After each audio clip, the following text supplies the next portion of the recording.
العليم من الشيطان الرجيم. بسم الله الرحمن الرحيم.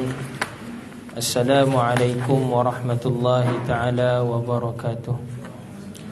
الحمد لله رب العالمين، والصلاة والسلام على أشرف الأنبياء والمرسلين وعلى آله وصحبه أجمعين، ولا حول ولا قوة إلا بالله العلي العظيم. أما بعد. Dia dengar ke suara? Dia cuma dia agak menarik sikit. Jadi sakit sikit. Bismillahirrahmanirrahim. Okey, boleh jelas kan? Okey. Tadi dia agak tarik suara, sakit sikit tak?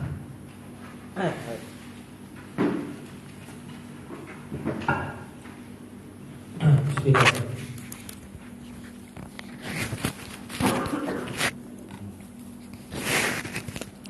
إلى حضرة النبي محمد مصطفى صلى الله عليه وسلم وعلى آله وأصحابه الكرام والتابعين وتابع التابعين ومن تبعهم بإحسان إلى يوم الدين، وخصوصا لمؤلف هذا الكتاب الشيخ عبد الرؤوف بن نورين البحنجي ومشايخنا أجمعين ووالدنا. الفاتحة. أعوذ بالله من الشيطان الرجيم. بسم الله الرحمن الرحيم. الحمد لله رب العالمين، الرحمن الرحيم، مالك يوم الدين، إياك نعبد وإياك نستعين، اهدنا الصراط المستقيم، صراط الذين أنعمت عليهم غير المغضوب عليهم ولا الضالين. آمين. InsyaAllah malam ni kita sambung pada sifat wajib bagi Allah Ta'ala seterusnya, iaitu mukhalafatuhu ta'ala lil hawadis.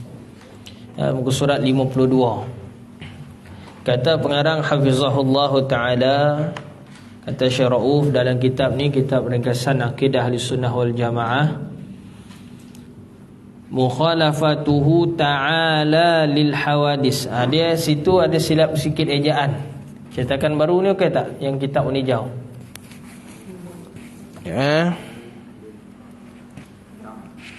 Ta'ala, dia mesti ada alif. Dia tulis yang betul dia macam ni. Ada marker. Ha? Oh, tu saya. Oh, okey. Bismillah. Boleh lah. Ta'ala. Bukan tu. Itu silap tu. Yang ni silap. Yang ada situ tu silap. Dia yang ni yang betul. Dia ada alif. Ta'ala. Mana ada maha tinggi.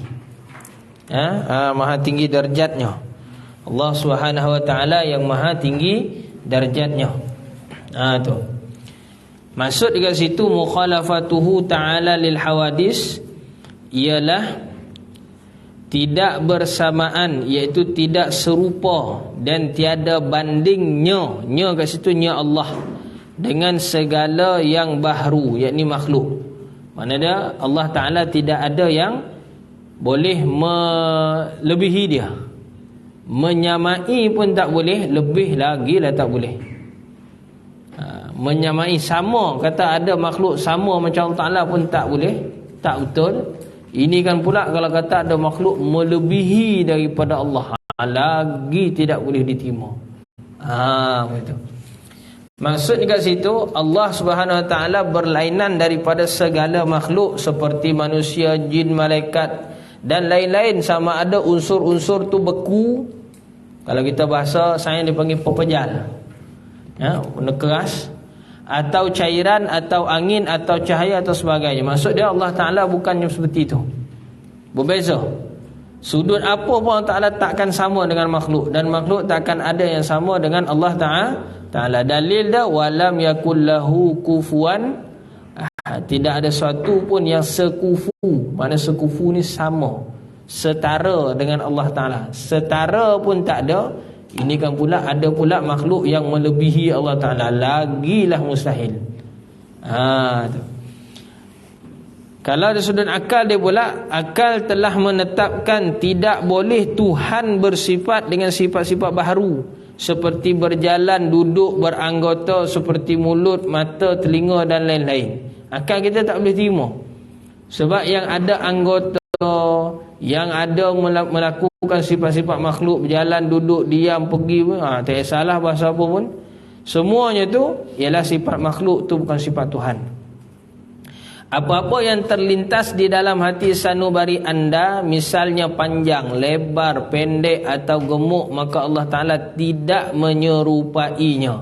Maksudnya Allah Ta'ala daripada segala sifat makhluknya. Allah Ta'ala tidak bersamaan dengan makhluknya, sama ada pada zat, sifat ataupun perbuatan. Kita tengok situ. Imam Baihaqi dia ada riwayatkan kalam daripada Imam Ahmad bin Hanbal. Imam Al-Baihaqi ni kurun 400 Hijrah. Imam Ahmad bin Hanbal dia kurun 200 masuk 300 Hijrah. 200 lebih sikit masuk 300. Imam Ahmad bin Hanbal. Baik. Apa yang dinakal ataupun yang ditulis oleh Imam Baihaqi ni, kata-kata Imam Ahmad bin Hanbal, iaitu Imam Ahmad bin Hanbal pernah sebut, mahma tasawwarta fi balik fallahu yukhalifu zalik. Selagi mana engkau membayang-bayangkan rupa Allah Ta'ala, rupa bentuk anggota ke apa, selagi mana kita boleh bayang-bayangkan tu, maka bayangan tu bukan Tuhan. Yang kita bayang, imagine kan tu kan, itu bukan Tuhan. Itu ialah imajinasi, itu ialah bayangan, khayalan. Maka itu bukan Tuhan. Jadi Imam Ahmad bin Hanbal sendiri menafikan orang yang mengatakan Allah Ta'ala di langit, Allah Ta'ala di arasy dan sebagainya tu, duduk sebagainya lah. Yang sifat-sifat yang lain yang dia orang sebut lah, bukan kita sebut, yang dia orang sebut. Padahal mereka sendiri mengaku bahawa mereka bermazhab Hambali. Kan jadi fitnah tu. Dan memang berlaku pun fitnah dalam mazhab Hambali ni, bermula daripada meninggalnya Imam Ahmad bin Hanbal sampai sekarang. Berlakunya fitnah, orang tak puas hati, orang marah dengan Imam Ahmad bin Hanbal ni. Dengan keilmuan dia, dengan kefakihan dia, kealiman dia, maka orang khianat, mencemburu. Maka tertubuhlah dua kumpulan, nama dia Hashwiyah. Al-Hashwiyah ni, atau nama lain dia panggil Mujassimah. Dan satu lagi puak nama dia Musyabbihah. Mujassimah dan Musyabbihah ni apa makna dia? Mujassimah ni ialah yang menjisimkan, merupa bentukkan Allah Ta'ala. Dia mengata Allah Ta'ala ni ada anggota, merupa bentukkan, ada muka, tangan, kaki, sebagainya lah. Itu golongan yang sesat. Ni sesat ni, golongan sesat. Hashwiyah ataupun Mujassimah sama. Satu sebut nama Hashwiyah, satu nama Mujassimah, tapi dua yang sama lah. Nama yang sama, nama yang kepada yang sama. Baik. Yang kedua dia panggil Musyabbihah. Musyabbihah ni tashbih, menyerupakan sifat Allah Ta'ala seperti mana sifat makhluk. Duduk, bersemayam, berjalan, tu contoh. Datang, turun, naik, tu semua sifat-sifat makhluk. Itu panggil musyabbihah, tashbih dia panggil, iaitu menyerupakan, menyamakan. Mujassimah tadi menjisimkan, merupa bentukkan, menganggotakan, itu memberi anggota kepada Allah Ta'ala. Itu semuanya ialah pahaman-pahaman sesat. Tapi mereka kalau dalam kitab buku-buku sejarah, buku-buku biografi ulama, mereka ni dimasukkan sebagai, ada golongan mereka mengaku sebagai mereka ni Hanabilah, mazhab Hambali. Sedangkan imam mereka sendiri, itu Imam Ahmad bin Hanbal, menolak pahaman tu. Macam mana mereka boleh mengaku dia mazhab Hambali? Itu maksud dia apa tu? Menggunakan nama atas jalan yang salah. Tiruan lah tu. Ciplak nama, tapi guna untuk kepentingan puak sendiri, tapi guna mazhab Hambali. Sedangkan Imam Ahmad bin Hanbal sendiri, imam mazhab sendiri, menafikan benda tersebut. Apa yang mereka dakwa tu, Dan mereka dakwa Imam Ahmad bin Hanbal kata begitu, dia kata itu. Ada banyak dalam kitab dia orang. Dan puak ni tadi telah dibasmi habis sebenarnya. Telah dibasmi oleh para ulama, terutamanya pada zaman Imam Al-Ghazali. Imam Ghazali debat dengan orang. Sebab tu Imam Ghazali dia digelar Hujjatul Islam. Zaman dia tu kurun 500 Hijrah. Mana puak ni tadi bermula berkembang tahun 300 Hijrah, lebih kurang 200 lebih. Masa kita ambil 300 Hijrah, berkembang selama 200 tahun, 300 tahun lebih kurang, sampai zaman Imam Ghazali dah maksud dia dah basmi. Mungkin adalah tinggal beberapa orang, tapi taklah kuat seperti mana zaman selepas kewafatan ataupun kematian Imam Ahmad bin Hanbal. Tapi setelah tu pada kurun ke-8 Hijrah ataupun 8 Hijrah lebih kurang, timbul balik pahaman ni dengan nama yang baru. Dikemukakan balik benda tu, dipelopori balik semula oleh satu, kalau disebut syekh lah, sekarang ni kita boleh panggil syekh lah, iaitu Syekh Ibn Taymiyah. Dia bawa keluar balik kalam-kalam tu sebagai banyak dalam kitab-kitab dia. Ini terbukti benda ni ilmiah. Kita bukan kata kutuk nama dia sebagai imam tu. Kalau dia bertaubat pun Allah Ta'ala mohon ampun, Allah Ta'ala ampunkan, betul. Tapi masalahnya benda tu ada tercetak dalam banyak-banyak kitab dia, kitab Ibn Taymiyah, dan cetakan tu masih ada sampai sekarang. Tu. Kemudian setelah daripada tu, pahaman Ibn Taymiyah yang dibawa dikemukakan balik, dikeluarkan balik pahaman musyabbihah ni oleh Ibn Taymiyah kurun 8 Hijrah ni, telah dikuburkan semula oleh ulama yang zaman dia, iaitu Imam Taqiyuddin Subki dan Imam Tajuddin Subki. Ni ada beranak. Taqiyuddin Subki ni bapa, Tajuddin Subki ni anak. Dan mereka ni anak dia tu ialah Qadiul Qudah. Qadiul Qudah macam kita ni ketua hakim negara. Tu dia panggil Qadiul Qudah, ketua hakim negara. Sudah orang kata dah basmi lah tu, kubur dari sudut undang-undang pun. Sampai Ibn Taymiyah pernah dipenjara kerana ada pengakuan-pengakuan dia tu yang menyebabkan rosak pada akidah. Kemudian sampai pula kurun 1200 Hijrah lebih kurang, masuk 1300 Hijrah, 1300 lah, ujung 1200 awal 1300, keluar balik semula pahaman ni, dipelopori oleh Muhammad bin Abdul Wahhab, atau lebih dikenali dengan nama kita sebut sekarang, nama Wahabi. Tu. Mereka beralasan, mereka kata apa sahaja yang ada dalam Quran maka kita kena terima bulat-bulat. Baik, memang betul, itu tak salah. Tapi ayat Al-Quran, translation doesn't mean interpretation. Wah, tu cakap Kedayan. Translate, terjemahan, itu tidak membukti tafsiran. Betul ke tidak? Contoh bahasa kampung lah kita sebut, cara-cara kampung yang kita cakap. Contoh ayat. Masjid Jami' Layang-Layangan telah mengadakan sambutan Maulidi Rasul. Kalau makna terjemahan zahir ayat tu, apa maksud dia? Bangunan yang buat program, boleh terima ke? Kalau terjemahan zahir itu pakai terjemahan, bukan semesti menunjukkan makna sebenar. Translation doesn't mean interpretation. Al-Quran, hadis, kita bukan boleh terjemah zahir macam tu, bukan terjemah alih bahasa translation saja. Sepatutnya kita pergi pada tafsir dia. Tafsirannya ada kaedah-kaedah di bagai-bagai macam, banyak, panjang kaedah-kaedah tafsir ni. Baik tafsir Quran, baik tafsir hadis. Nak memahami makna Quran hadis tu bukan satu jalan yang mudah. Ada banyak disiplin kena faham. Sebab ada kaitan dengan mukhalafatu ta'lil hawadis ni, kita akan bincang sekejap. Ini ada kaitan. Berlaku zaman kita sekarang. Tersebar luar banyak pula public figure pula tu di Malaysia kita. Wali'iyyazubillah. Jadi kita kena berhati-hati dengan pahaman ni. Tak ada sebutlah nama siapa, faham sudahlah. Siapa makan jili rasa dah, aku tak cakap pun. Kan? Dia ambil zahir ayat Quran, sedangkan ayat kita bercakap sendiri pun cakap awam, cakap umum, cakap kampung-kampung, cara komunikasi biasanya. Majlis tu siapa buat tu? Siapa yang anjurkan majlis tu? Pondok Turus Labuan. Adakah bangunan pondok tu yang buat? Tak.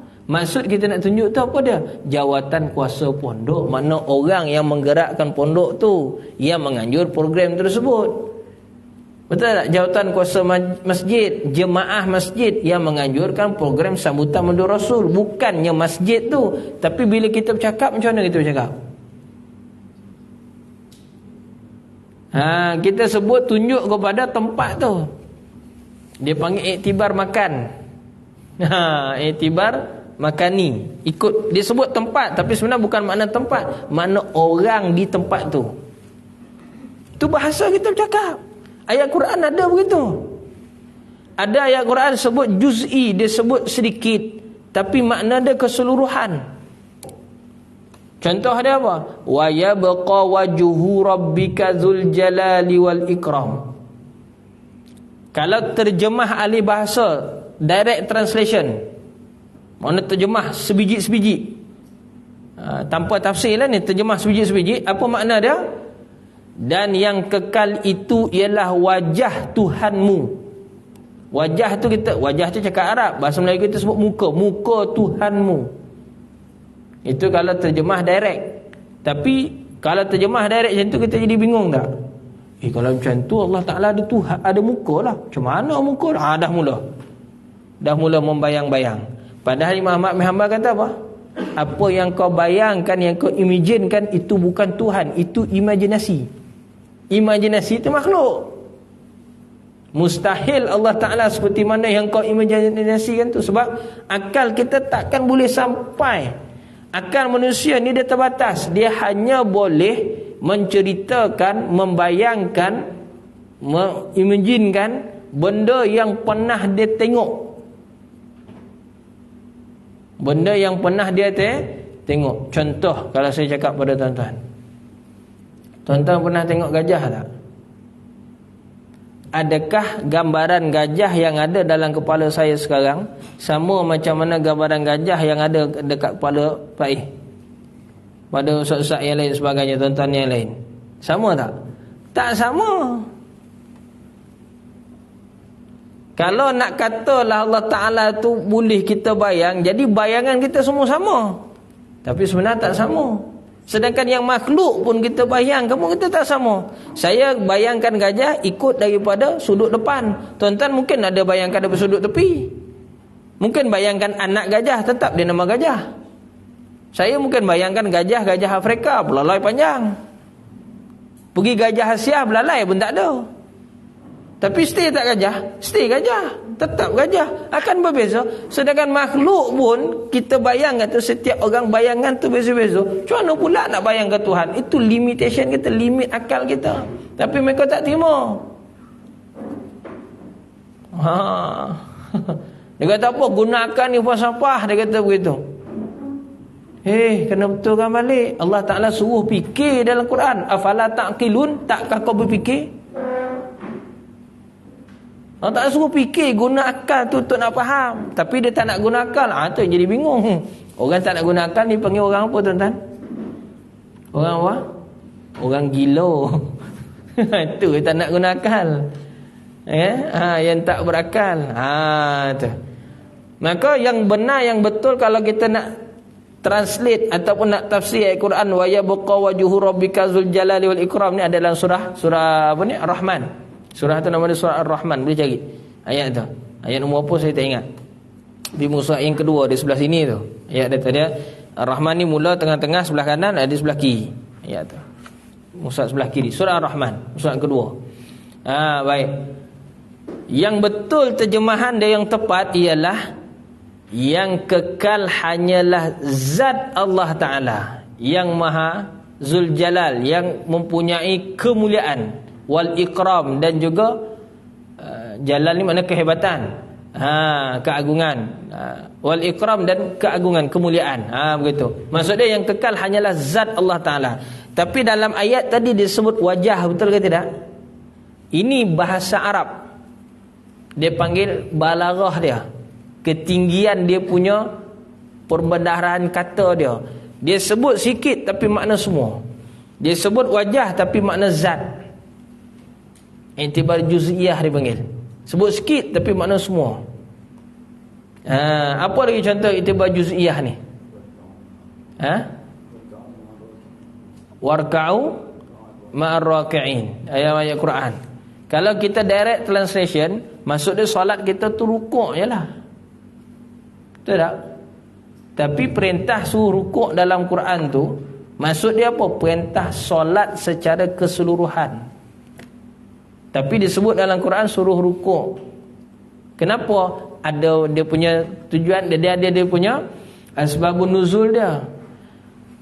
Ibadah yang sebelum zaman Nabi Muhammad sallallahu alaihi wasallam, mereka solat juga ya. Daripada zaman Nabi Adam sampai Nabi Isa tu semua solat. Tapi kaifiat solat mereka tak ada rukuk. Mereka berdiri saja. Ada tu berdiri dan sujud terus. Ada tu berdiri, sujud dan duduk. Tapi dia tak ada rukuk.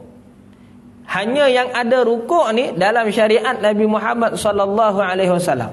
Syariat solat, kaifiat solat dalam kita punya syariat Nabi kita, Nabi Muhammad sallallahu alaihi wasallam, ada kaifiat rukuk tu. Tapi yang sebelum-sebelum daripada Nabi Muhammad, agama Islam, jangan kita kata semua tu Yahudi, bukan. Mereka tu Islam. Cumanya syariat Nabi mereka tu, solat dia tak ada rukuk. Dia berdiri terus sujud, ada. Ada tu duduk dulu baru sujud, ada. Ada tu sujud terus, ada. Ada tu berdiri saja, ada. Duduk saja, ada. Sujud saja pun ada. Itulah solat yang maksudnya umat sebelum daripada zaman Nabi Muhammad sallallahu alaihi wasallam. Mula zaman Nabi Adam sampai Nabi Isa. Tapi bila sampai Nabi Muhammad ditambah dengan rukuk. Sebab tu dalam Quran tu disebut warka'u ma'ar raki'in. Rukuklah kamu seperti mana ikut orang rukuk, bersama dengan orang rukuk. Ikut contoh orang yang rukuk. Mana ikut rukuk betul-betul. Tu maksud. Tapi adakah solat kita tu rukuk saja? Tak. Ada sebut sikit tapi makna semua. Boleh jelas faham tuan-tuan kan? Gitu. Antara contohlah. Jadi betah balik tajuk kita tadi.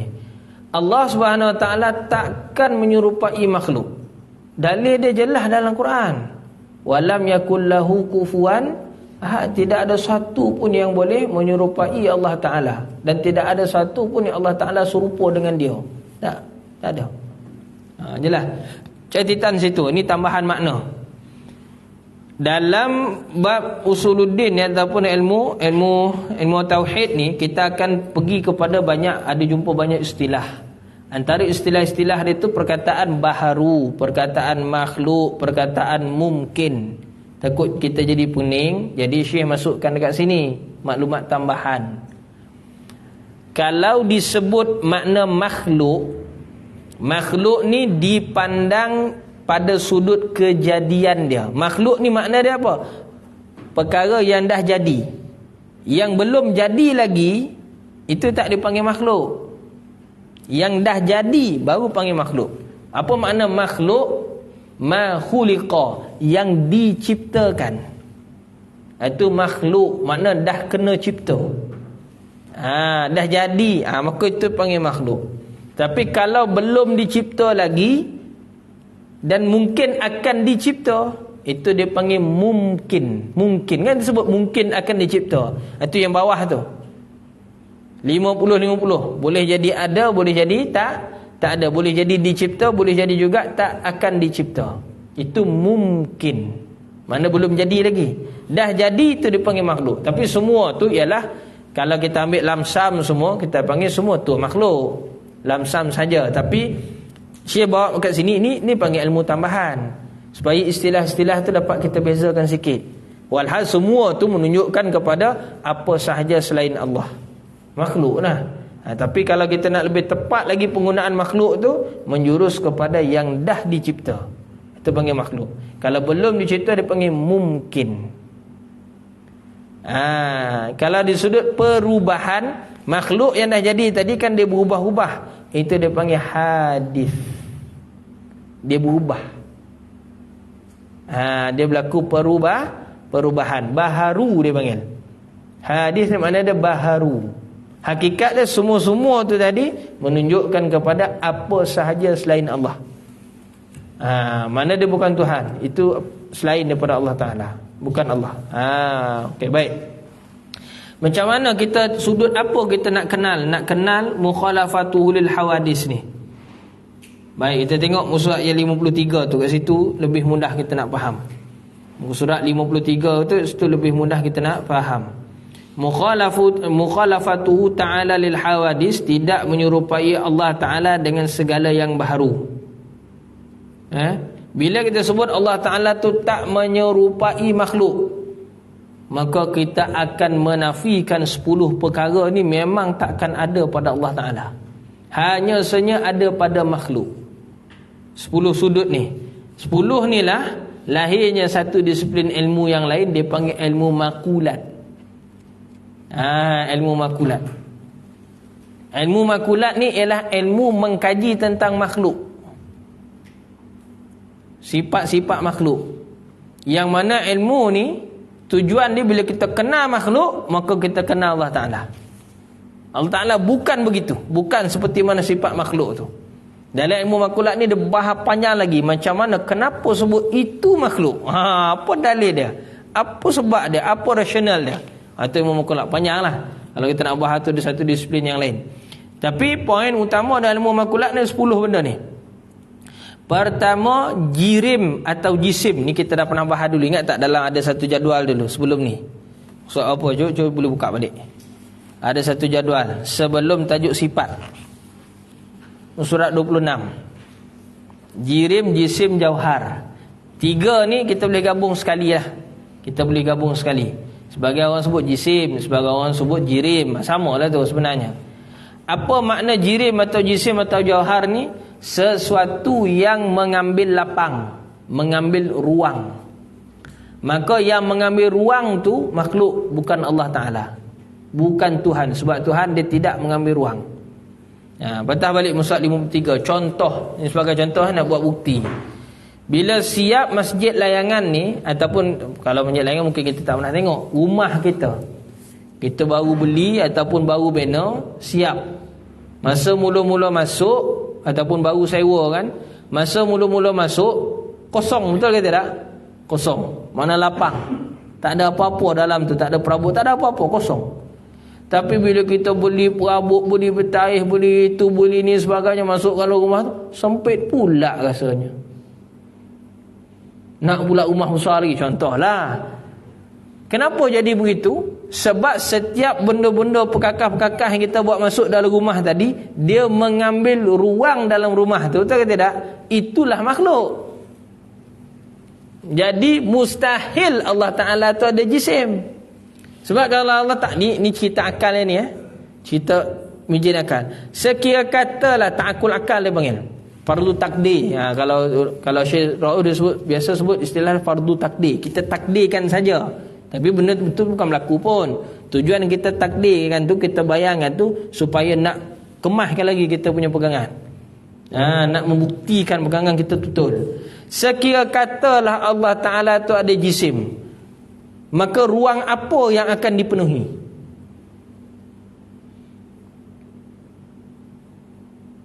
Agak-agaknya bumi ni boleh tak nak tampung?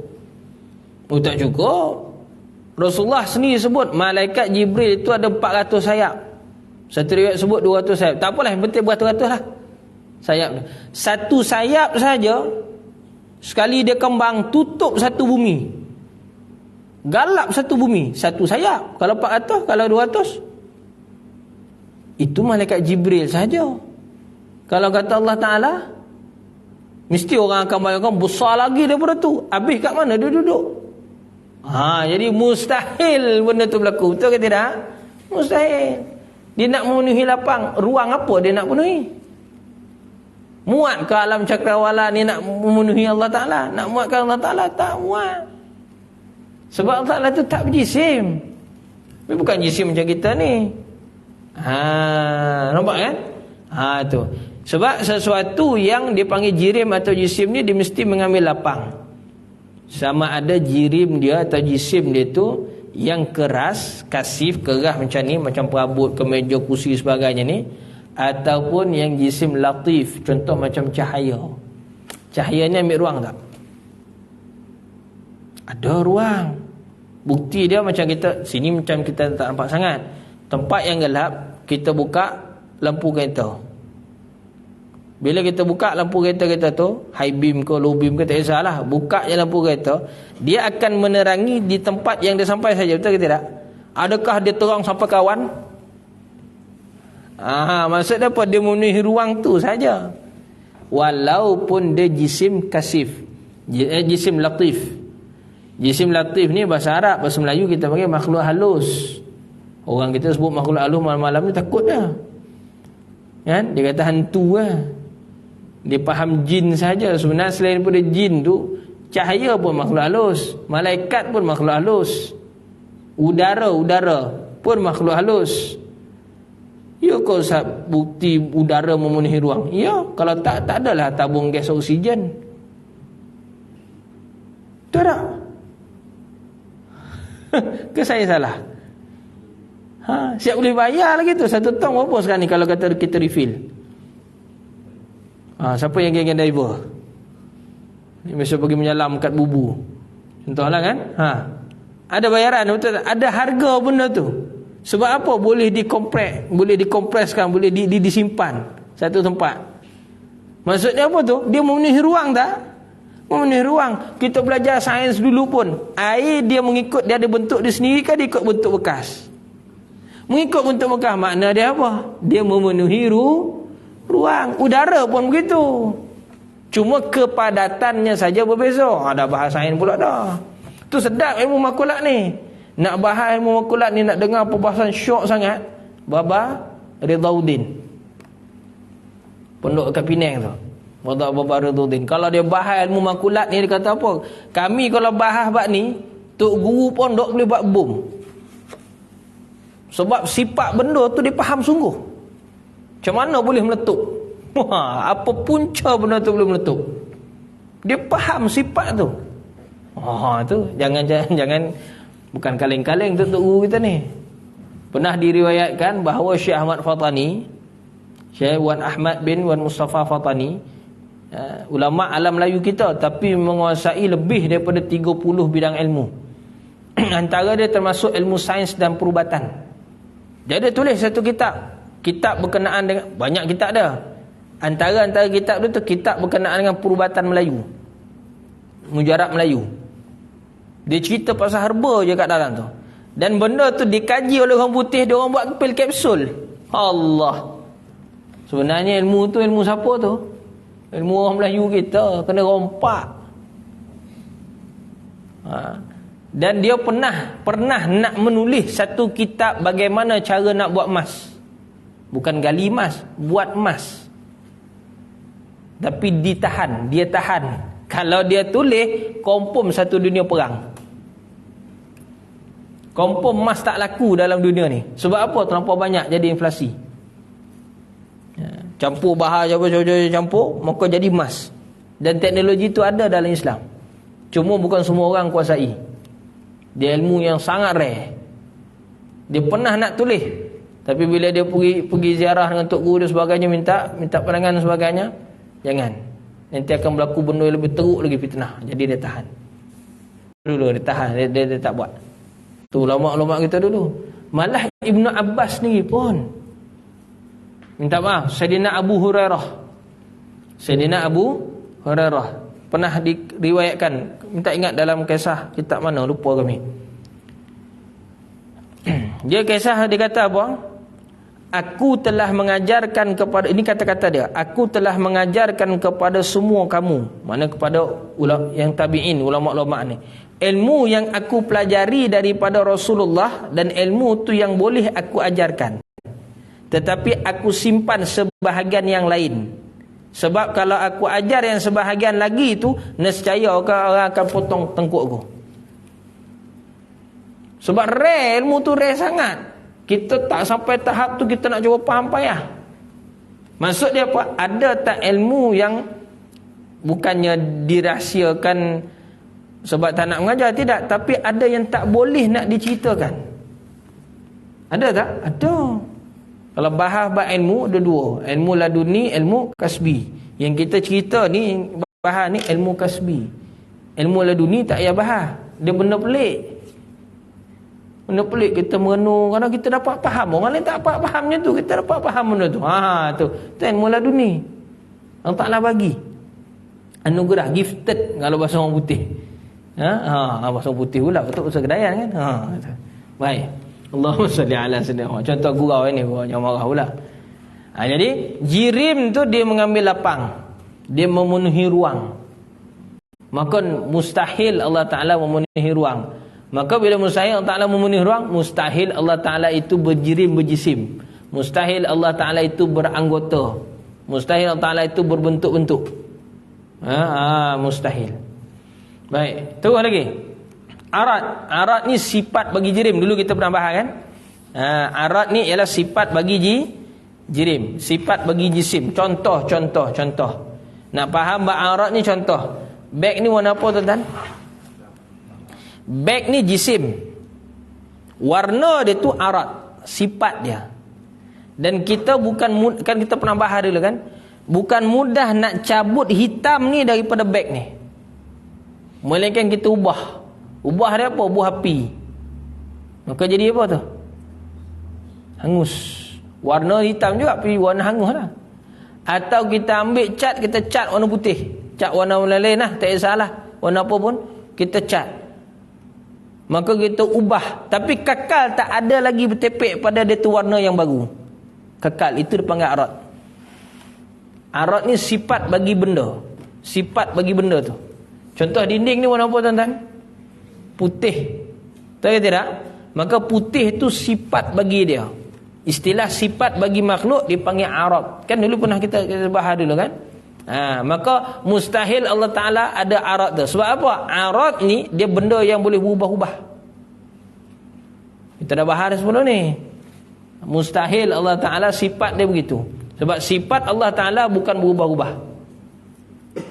Sebagaimana kuasanya Allah Ta'ala, kudrat kan kuasa kan? Kudrat kan kuasa. Sifat Allah Ta'ala bersifat kudrat. Allah Ta'ala bersifat dengan sifat kudrat, iaitu berkuasa. Kuasa Allah Ta'ala dia menciptakan matahari. Kuasa Allah Ta'ala itu juga yang sama menciptakan semut. Walaupun kalau ikut banding beza, matahari dengan semut mana lagi besar? Kalau macam tu matahari susah lagi nak buat. Kalau pada segi kita punya cara fikir. Tapi pada Allah Ta'ala benda tu tak mustahil. Dan bukan payah pun dia nak buat. Kun fayakun. Dalam Quran bila dia guna perkataan fa begitu, huruf fa, dan selepas tu adanya perbuatan, maka perbuatan tu langsung terus, sekelip mata berjadi. Dia bukan macam kita tengok cerita Harry Potter apa sebagainya, simsalabim agbra kadabra boleh jadi. Dah. Kun tu jadi. Fayakun. Bila guna fa macam tu makna dia tak tangguh. Dia tak ada tangguh. Tapi kalau dia ada guna perkataan summa, baru ada tempoh masa. Ada tempoh masa dia. Kaifa takfuruna billahi wa kuntum amwatan fa ahyaakum. Nampak tak? Fa ahyaakum. Asalnya kita ni mati, mana dalam perut mak kita jadi zygot, jadi daripada nutfah, alaqah, mudghah tu, maksud tu tak ada roh. Tapi bila tiup roh tu hidup. Tiup roh tu hidup. Tak ada tiup roh tu tunggu dulu 2-3 hari baru hidup. Tak. Dia tu hidup. Amwatan fa ahyaakum thumma yumitukum. Nampak? Thumma. Kenapa dia guna perkataan thumma situ? Sebab menunjukkan lepas kita dah hidup, nak pergi ke mati balik semula, ada satu tempoh masa. Thumma yumitukum thumma yuhyikum. Sudah mati masuk dalam kubur, thumma yuhyikum, kemudian kami bangkitkan, hidupkan kami semula. Maksud dia apa? Ada tempoh masa. Sebab dia guna perkataan summa, dia bukan guna fa, dia guna summa. Tadi fa ahyakum, hidup terus. Yang ni summa ahyakum, kemudian kami hidupkan kamu balik bila dalam kubur. Lama tak duduk dalam kubur? Kan satu ada tempoh masa. Tu ayat Quran tu. Tu bukti dia. Kenapa innama amruhu idza arada syai'an yaqula lahu kun fayakun. Maksud dia apa? Bukannya Allah Taala satu-satu benda kena sebut kun bukan begitu. Dia kehendak jadi terus. Tak ada tangguh-tangguh. Itu Allah Taala. Beza dengan makhluk. Sifat kita ni kita nak, tapi mungkin 10 tahun akan datang mau dapat. Betul tak? Kan beza. Baik. Cukup sampai sekadar tu. Baru 2. Kan? Takkan balik-balik semua nak buat bom lagi payah. Okey. Tak adalah ni gurau. Ya, baik. Ada apa soalan? Bismillah.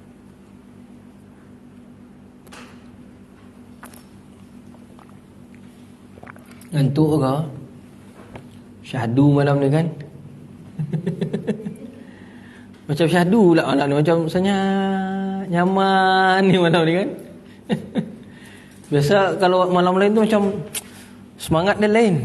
Ini malam ni nyaman, Masya Allah. Kepenatan mungkin kali kan. Siang tadi banyak program. Tak apalah tuan-tuan. Mudah-mudahan Allah Ta'ala kabul insyaAllah. Itu buka tajuk fiqah lah kalau macam tu. Kalau buka tajuk tasawuf lagi memang tidur ni lah. 5 minit kita buka. Masya Allah. Kita buka tajuk kitab fiqah boleh baik.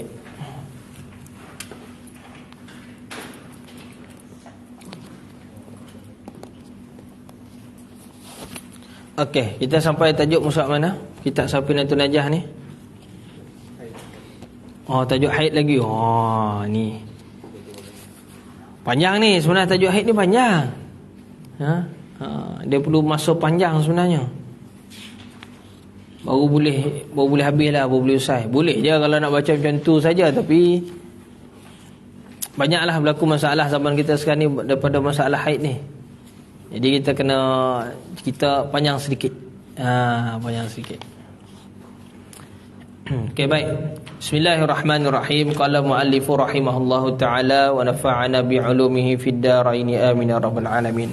Kata Syekh Salim bin Abdullah Al-Hadrami di dalam kitabnya ni, kitab Safinatul Najah, mudah-mudahan beri manfaatlah daripada ilmu beliau ni untuk kita di dunia dan sampai akhirat insya-Allah. Amin. Okey, minggu lepas kita bahas pada tajuk apa? Yalah, tajuk haid, tapi sampai pada pembahasan apa? Syarat darah tu dikira sebagai darah haid. Betul ke tidak? Kan ada 5 syarat.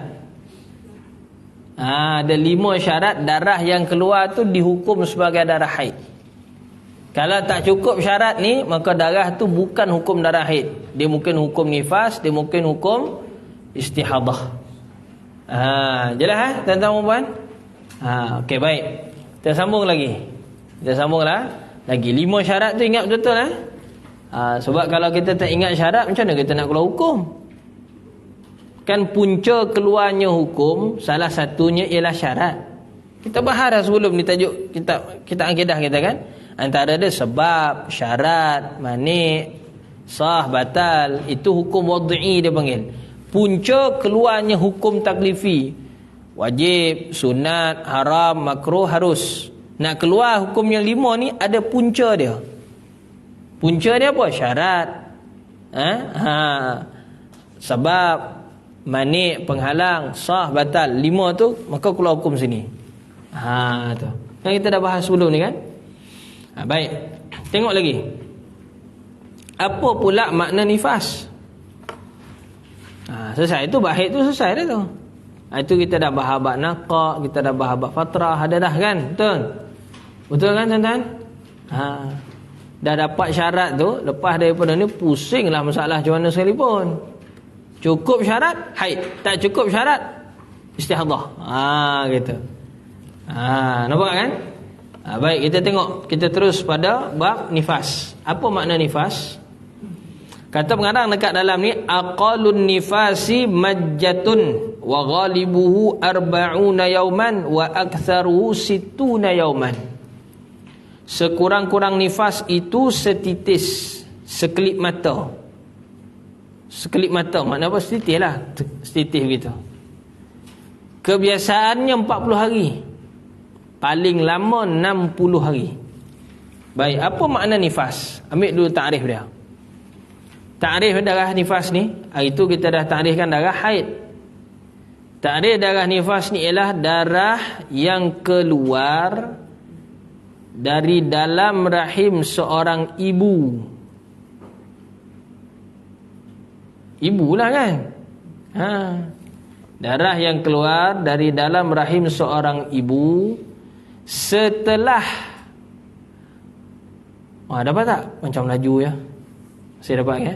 Setelah kosongnya rahim ibu tersebut,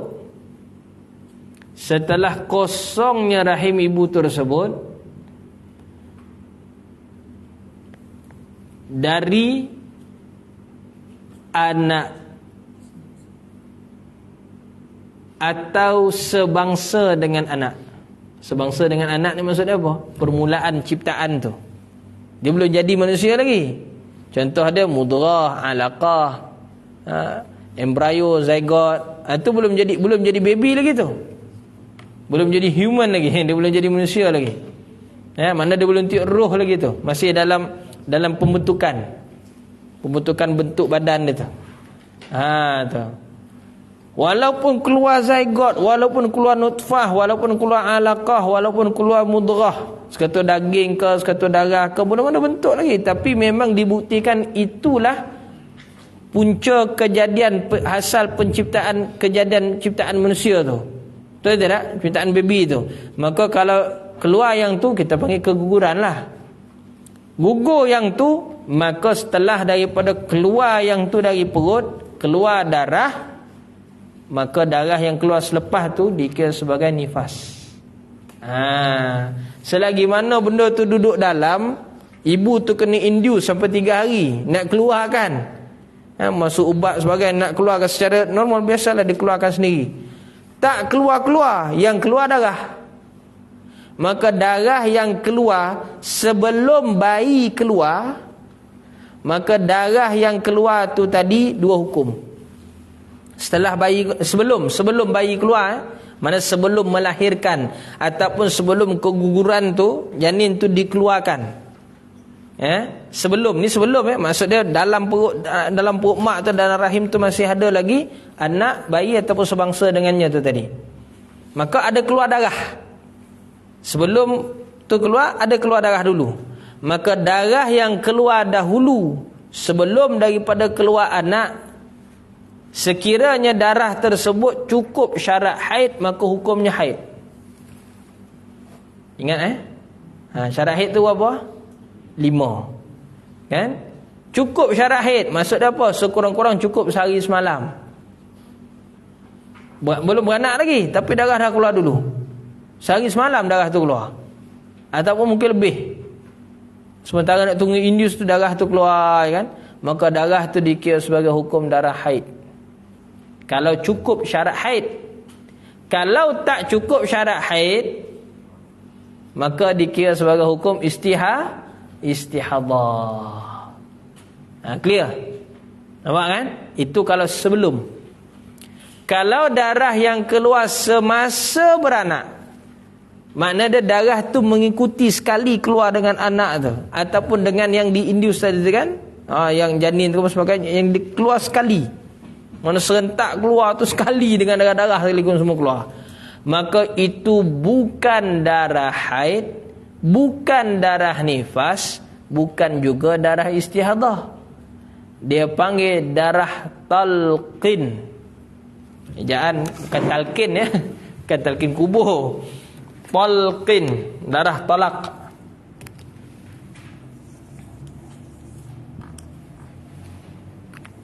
Darah talak ni kalau boleh nak terjemah bahasa Melayu kita mirip-mirip dekat-dekat terjemahan dia, ialah darah luka bersalin. Boleh jadi luka tu berlaku dekat dinding rahim, boleh juga luka tu berlaku dekat dinding faraj, boleh juga luka tu berlaku dekat lubang faraj tu. Kadang-kadang doktor dia keratnya, ialah baby besar kan, dia keratnya sikit bagi keluar. Bila tu berlakulah pendarahan. maka darah tu dia panggil darah luka. Darah luka ni hukum macam kita luka. Dia bukan haid, dia bukan nifas, bukan juga dia hukum istihadah. Darah luka. Darah luka. Maka kita basuh. Dia wajib istinja di situ. Dia wajib istinja. Jelas kan? Tu. Kalau darah tu keluar selepas selesai melahirkan anak, ataupun selepas janin yang gugur tu tadi dibawa keluar, tak kira ikut pintu ke ikut tingkap ke, mana ada normal ataupun caesar, tak kisah. Yang penting setelah kosongnya rahim ibu tu daripada anak atau sebangsa dengan anak, selepas dah kosong baru keluar darah, maka darah yang keluar tu nifas. Nampak beza tak tu? Jadi dalam mazhab kita Syafi'i kat situ dia teliti betul. Dia teliti betul, dia bagi pengasingan betul-betul. Kalau darah yang keluar sebelum daripada anak keluar dan darah tersebut cukup sehari semalam, maka itu haid. Kalau tak cukup sehari semalam ataupun tak sampai langsung, maka darah tu istihadah. Sebab sebelum anak keluar. Jelas kan? Tapi kalau kata ketika keluar tu sekali dengan darah dia keluar, itu luka. Darah luka.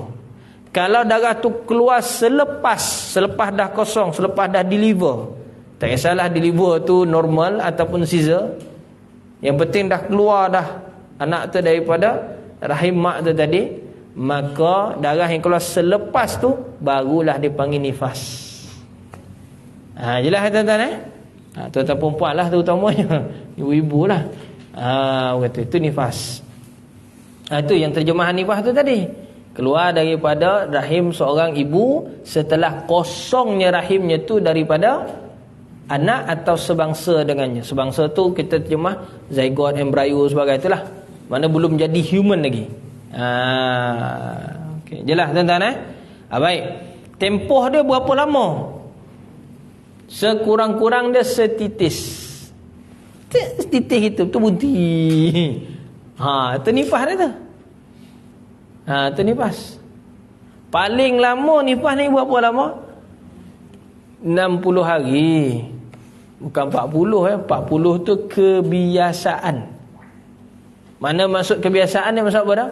Majoriti daripada perempuan, kalau kita ambil survey buat kat Labuan ni, mungkin dalam 90% ataupun lebih yang memang nifas dia 40 ke 50. Mungkin 41, mungkin 42, tapi average dia begitu. Rate dia antara 40 ke 50. Dan itu paling ramai. Itu sebab tu dia panggil kebiasaan. Tapi tak mustahil juga ada yang lebih daripada tu, sampai 60 hari, 58 hari dia keluar darah ni nifas. Dan tak mustahil juga ada yang keluar beberapa hari je, yang kadang tak sampai sebulan pun, 20 hari, 15 hari, 10 hari, 3 hari, 4 hari berhenti. Jelas Jadi tidak mustahil benda tu. Allah Ta'ala nak jadi benda tu. Bukannya kerja kita tu, kerja Allah. Begitu. Tapi kalau bidang kedoktoran pening dia. Lahir tak keluar darah. Pening. Lepas tu tak ada nipah. Betul lah ni tak ada nipah. Tak ada keluar darah. Bahaya ni. Kena bagi hormon ni, bagi keluar juga darah tu. Dia bagilah ubat. Keluarlah darah tu macam cik birit, dia keluar. Itu berlaku. Sian ibu tu kan. Bukan senang jadi orang perempuan ni tuan-tuan. Jadi hargailah isteri masing-masing. Sebab sekarang ni cerita nak madukan orang tak habis-habis. Tuan-tuan yang dirahmati Allah Ta'ala sekalian, sunnah Nabi takkan memadukan isteri pertama. Selagi mana isteri pertama tu hidup, jangan dimadukan. Kalau madukan juga haruslah, bukan kata haram. Makna jangan saya tu bukan makna jangan tu haram, tapi bukan sunnah. Sunnah Nabi ialah dia madukan isteri kedua dan ke bawah. Jelas. Ibunda kita Sayyidatina Khadijah sampai dia wafat baru Nabi kahwin. Itu pun setelah setahun wafat baru Nabi kahwin. Kahwin semula lah. Tapi ketika Sayyidatina Khadijah ni hidup, padahal kalau ikutkan umur, mana lagi tua? Sebab jasa isteri pertama ni masya-Allah. Isteri kita sekarang ni kan dia susah senang sama orang itu. Cerita macam tu pula dah. Tak payah banyak-banyak. Tak payah banyak-banyak. Ni bab nipah tadi, ni mana yang belum kahwin kan terlebih sangat pula, kesian dia orang. Ni bukan ceramah rumah tangga tapi kena masukkan juga nasihat. Baik. Allahumma salli ala sayidina Muhammad. Terus kita tengok. Dalam bab nifas ni, dia warna darahnya pun sama juga macam warna darah haid. Warna darah dia sama juga macam warna darah haid. Kadang-kadang boleh jadi hitam, kadang-kadang boleh jadi merah, kadang-kadang boleh jadi coklat, kadang-kadang boleh jadi keruh, kadang-kadang boleh jadi kuning. Tu. Jadi apabila keluar tu, ibu ni tadi kena catat. In case berlaku darah tu terlebih 60. Tak ada break langsung. Terus keluar 61, keluar 62, keluar 63, keluar 64, keluar. Maka catatan di atas warna darah tadi membantu dia nak tahu daripada 60 hari itu tadi yang awal ni, mana satu nifas, mana satu bukan. Macam hukum haid tu. Kalau haid tu maksimum dia 15. Dia catat elok warna-warna darah sebagai sampai hari 15. 16 keluar lagi, 17 keluar lagi. Maka macam mana nak hukum? Maka dalam catatan dia tu tadi, dia tahu 10 hari hitam, yang lain tu semua merah. Sampailah terlebih-terlebih ni pun semua merah. Maka hitam tu saja haid, yang baki tu semua istihadah. Begitu juga bab nifas ni. Ahlan wa sahlan. Begitu juga bab nifas ni, begitu juga. Begitu juga. Cuma yang saya nak sebut satu supaya jangan salah faham, iaitu berkenaan dengan orang yang mubtadaah, yang awal-awal keluar darah nifas, makna dia beranak sulung. Dia sama seperti mana orang perempuan haid yang mubtadaah, makna budak perempuan umur 9 tahun 10 tahun yang baru mula-mula keluar darah. Yang baru mula-mula keluar darah ni, walaupun darah dia berhenti hari ke-7, dia kena tunggu sampai hari 15. Sebab dia nak cari tempoh dia. Dia belum ada tempoh. Dia nak tahu, takkidkan, dia nak pastikan betul-betul darah dia tu berapa. Sebab dia belum ada tempoh lagi. Mungkin kali pertama dia keluar ni memang berhenti hari ke-7. Jadi dia kena tunggu sampai hari ke-15 baru mandi. Sebab dia first time. Tapi second time dia boleh rujuk terus. 7, maka 7 lepas 7 dia boleh mandi. Sekali keluar lagi 8, tak apalah, tak payahlah. Ikutlah 8 tu. 9 lah, ikutlah lagi. 10 ikutlah, tak ada masalah. Terus je lah haid. 11 sama, 12 sama, 13 sama, 5, sampai 15 sama, tak apa, semua haid. Masuk 16,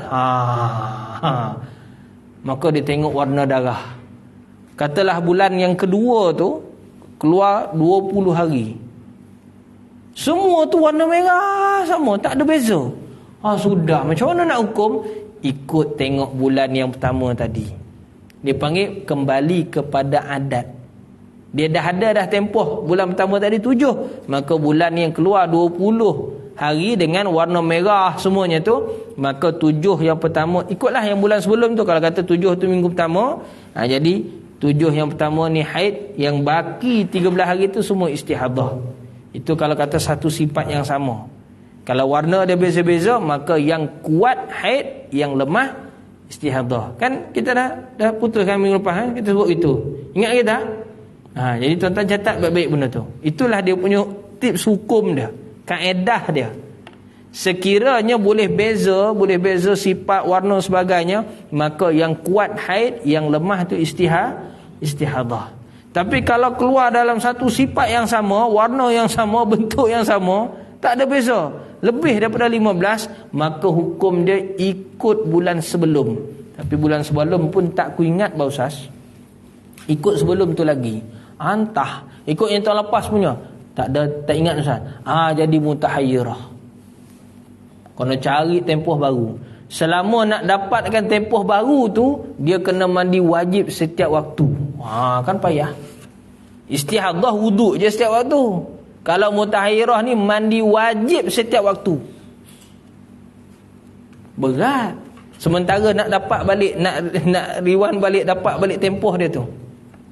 Sebab tu kena catat betul-betul ibu-ibu. Puan-puan sekalian. Kena catat betul-betul. Kalau rahsiakan apa suami pun tak apa, tapi tak ceritalah bagus. Takut-takut kita jadi pening kan, kita boleh rujuk dengan suami belajar dah dalam sini kan. Begitu. Kena catat, adakan catatan. Begitu juga untuk nifas. Ibu beranak sulung, dia dah ada tempoh nifas belum? Belum. Inilah dia nak dapat. Maka macam mana dia nak buat? Walaupun darah tu berhenti hari 55, walaupun berhenti hari 40, dia kena tunggu sampai 60. Sebab boleh jadi dia berhenti 40 kan? 41 tak ada darah, 42 tak ada, 43 tak ada, sampai 50 tak ada darah. 51 keluar balik, boleh jadi tak? Harus benda tu boleh jadi. Boleh jadi hari 59 keluar balik. Maka semua tu nifas, masih dalam tempoh 60. Sebab tu orang yang beranak first, dia nak cari tempoh, dia kena tunggu sampai 60. Tapi bila darah dia betul-betul berhenti, tu dia kena catat, dia kena ingat. Sebab boleh jadi untuk beranak kali kedua berlaku istihadah. Berlaku istihadah macam mana? Abang dia dulu ataupun akak dia yang sulung dia dulu 55. Dia pun target lah 55 ni berhenti ni.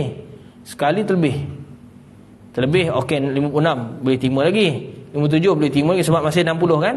Sampai 60 boleh terima lagi. 61 keluar lagi. Dah jadi bingung.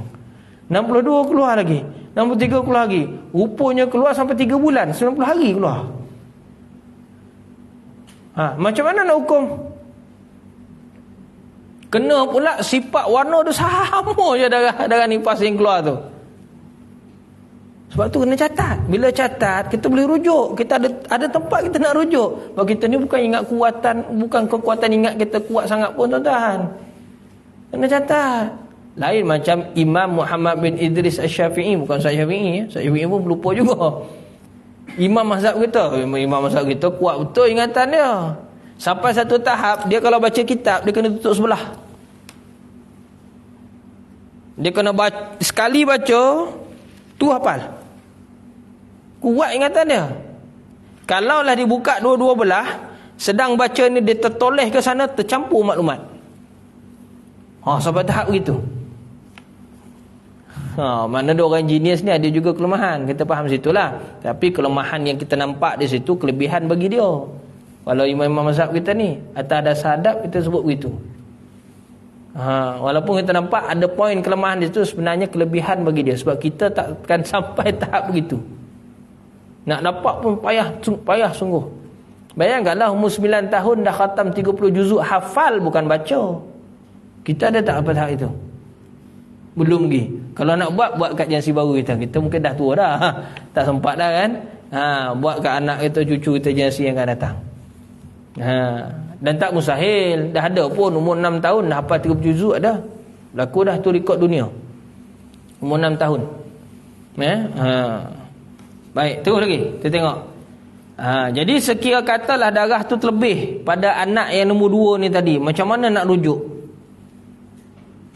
Kalau warna dia lebih beza-beza, kita tengok warna. Kita tengok sifat dia tu. Maka yang kuat tu nifas, yang lemah tu istihadah. Itu. Sama aja. Kaedah haid sama dengan kaedah nifas. Sama. Cuma tempoh dia je. Nifas ni dia panjang. 60 hari, 2 bulan. Tapi kalau haid tadi 15 hari, setengah bulan. Kaedah sama. Cuma tempoh dia agak panjang. Jadi dah tempoh panjang macam tu kena catat. Kena perhati betul-betul. Begitu. Kalau katalah warna sama je semua darah tu.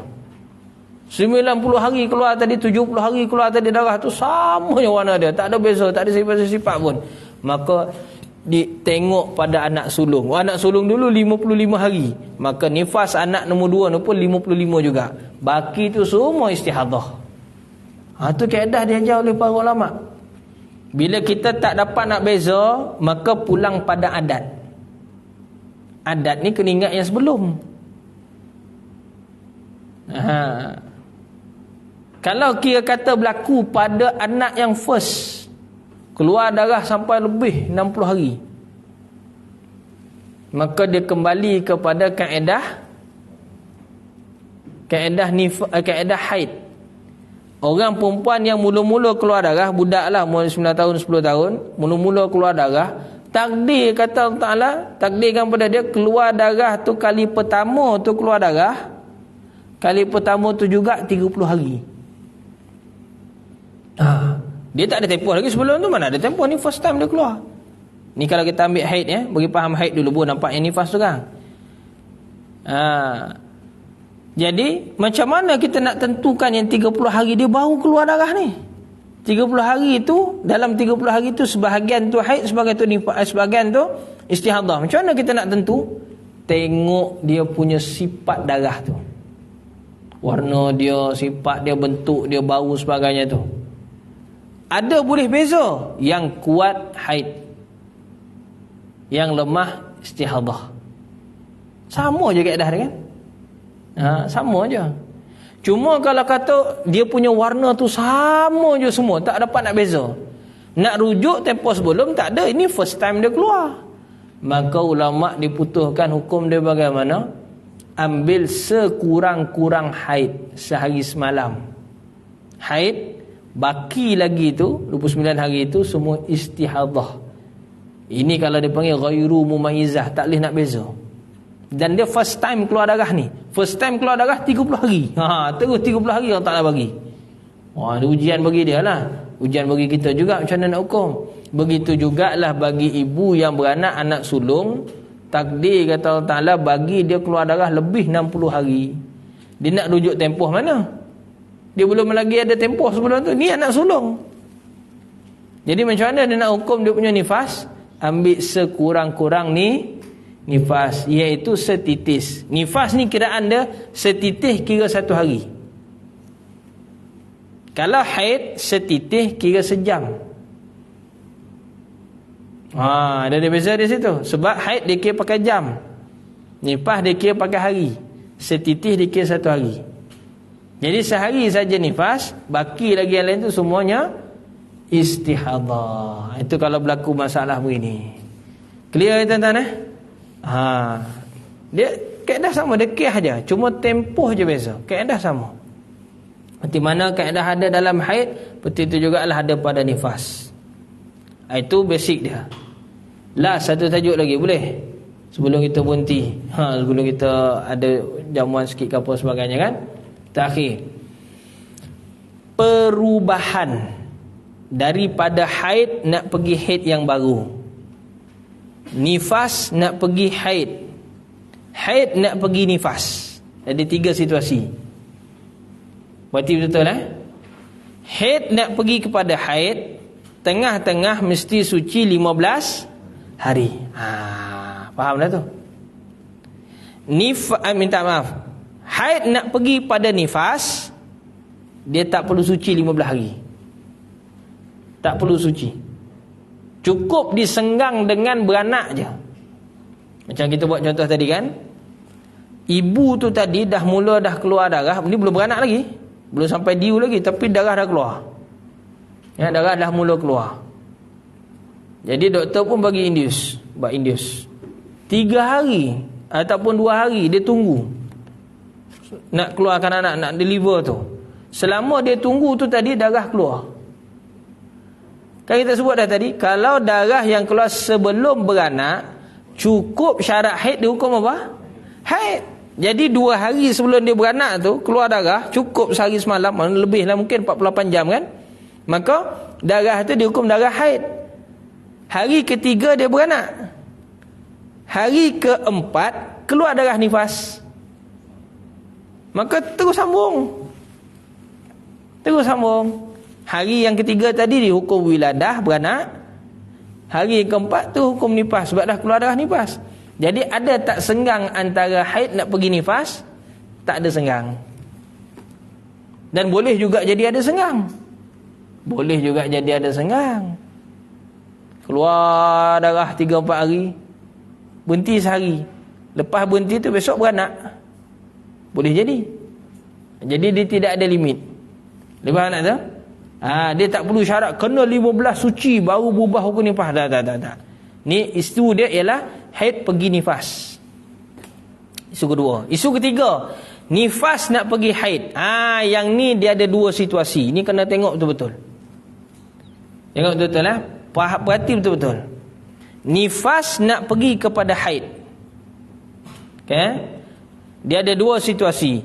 Situasi yang pertama, sekiranya darah nifas itu berhenti sebelum cukup 60. Okay? Dan darah yang kemudian tu keluar masih dalam tempoh 60. Itu situasi pertama. Faham Contoh, dia berhenti nifas hari ke-40. Dia berhenti. Lepas tu hari 59 keluar balik. Kan masih dalam tempoh 60, betul ke tidak? Baik. Maka darah yang hari 59 tu nak hukum darah apa? Haid. Kenapa? Sebab tengah-tengah tu sudah suci 15 hari. Malah lebih pun sebenarnya. Lebih kurang berapa hari? 18 hari lebih kurang dah bersih kan? Walaupun darah yang second tu masih dalam 60 lagi, tapi darah second tu dikira haid. Sebab sudah ada suci 15. Ini situasi pertama. Sekali lagi saya sebut. Ni perubahan perubahan nifas nak pergi haid. Situasi pertama, darah nifas tu berhenti sebelum 60. Dan darah yang second tu, mana darah yang lepas berhenti tu keluar balik semula dalam tempoh 60. Masih dalam tempoh 60. Jadi darah second ni dikira darah haid dengan syarat tengah-tengah tu ada suci 15 sekurang-kurang. Jelas nampak tak tu? Kalau tak cukup suci 15, contoh dia keluar darah 40, berhenti 10 hari, hari ke-51 keluar balik semula darah. Jadi darah 51 tu darah apa? Nifas. Sebab apa nifas? Suci tak cukup 15. Pandai semua, alhamdulillah. Nampak dah lah tu. Itu situasi pertama. Situasi kedua, darah tu keluar, nifas ni tadi keluar sampai 60, dan ada senggang waktu beberapa jam terus keluar pula yang darah 61. Maka darah yang 61 tu haid. Sebab apa? Ada senggang beberapa saat, beberapa waktu. Saat ni dalam bahasa Arab maksud dia beberapa tempoh lah, beberapa tempoh. Mungkin kita boleh terjemah beberapa jam. Jadi break sekejap. Contoh. Mula keluar nifas petang, asar. Hari ke-60 dia berhenti asar juga. Betul? Malam dia tu ataupun besoknya tu keluar darah balik semula. Maka darah yang keluar besok tu kan selepas dia dah berhenti kan, maghrib isyak berhenti, subuh besok keluar balik, hari 61 lah tu kiranya. Bila dia keluar hari 61 yang subuh pagi tu, itu boleh dihukum sebagai darah haid. Suci dia tak cukup 15. Dalam bab perubahan yang situasi kedua ni, dia tak syarat suci 15. Sebab darah tu keluar ngam-ngam 60 ataupun menghampiri 60. Contoh hari ke-59 dia ada berhenti sekejap sehari, hari 60 berhenti, hari 61 tu keluar. Nampak tak? Jadi hari yang ke-61 tu terus hukum haid. Tapi kalau dia keluar tak ada break, tak ada tarik handbrake langsung, 60 tu patut berhenti asar, keluar lagi, maghrib keluar lagi, isyak tu keluar lagi, subuh besok tu dah hari 61 keluar lagi. Maka hari 61 tu automatik dikira istihadah. Maka malam tu dia tu kena mandi. Pagi tu kalau keluar lagi confirm istihadah. Sebab dia tak ada break. Bila tak ada break, hari 61 jadi istihadah. Tapi kalau ada break, sehari 2 hari, sejam 2 jam tengah-tengah tu, antara 60 nak pergi 61 tu kan, ada break. Bila ada break macam tu, maka hari 61 tu hukum haid. Clear? Jelas nampak kan? Jadi itu kena perhati. Perubahan daripada haid pergi pada haid, haid pergi pada nifas, nifas pergi pada haid. Dan boleh jadi tak nifas pergi pada nifas. Boleh. Kembar dua. Abang lahir sebulan awal, adik lahir sebulan lewat.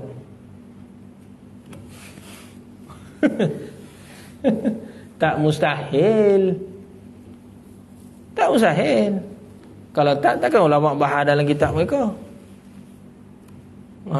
Cuma nak pakai nifas tu tempoh abang ke tempoh adik?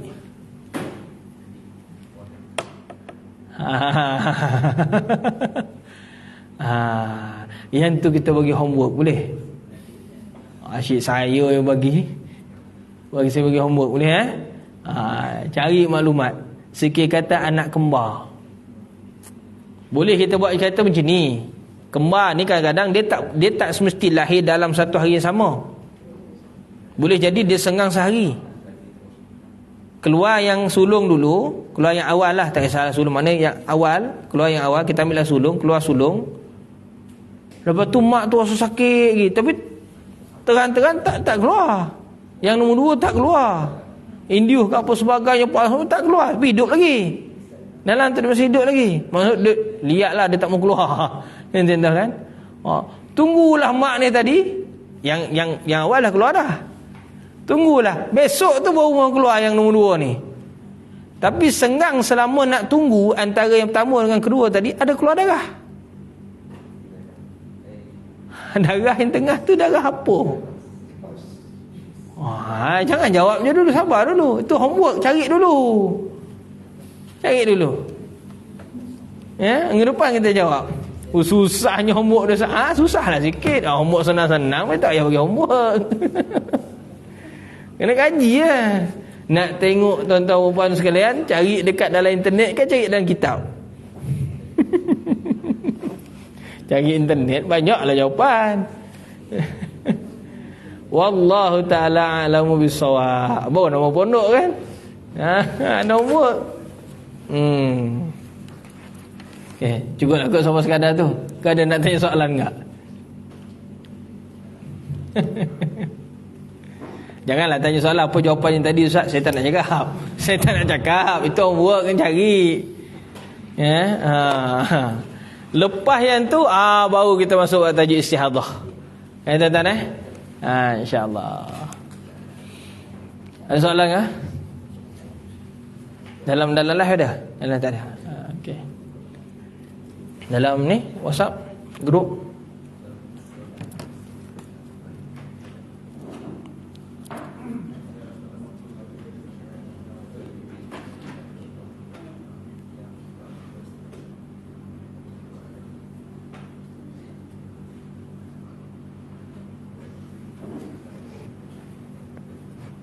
Ada soalan Tadi yang tak ada yang kedua berkenaan dengan nifas ke haid. Kalau sampai nombor ada break, kalau yang keluar nombor satu istihadah ke haid? Istihadah. Kalau tak ada break. Tapi kalau ada break, dia darah nombor satu tu jadi haid. Kalau ada break. Break tu dia Tadi ada kata nifas ke istihadah. Dia jadi nifas istihadah lah. Tapi asas cerita dia nifas nak ke haid sebenarnya. Asas tajuk dia. Cuma dia berlaku perubahan tu sebab tak cukup syarat. Maka dia tak jadi haid, dia jadi istihadah. Sebab tak ada break. Dia syarat dia kena ada break. Ada break. Break tu tak semestinya kena sehari. Beberapa jam pun. Dia dah ada break lah tu. Tak ada darah. Dia handbrake sekejap.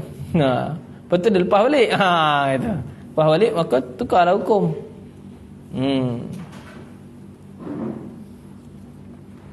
Wallahu ta'ala alam.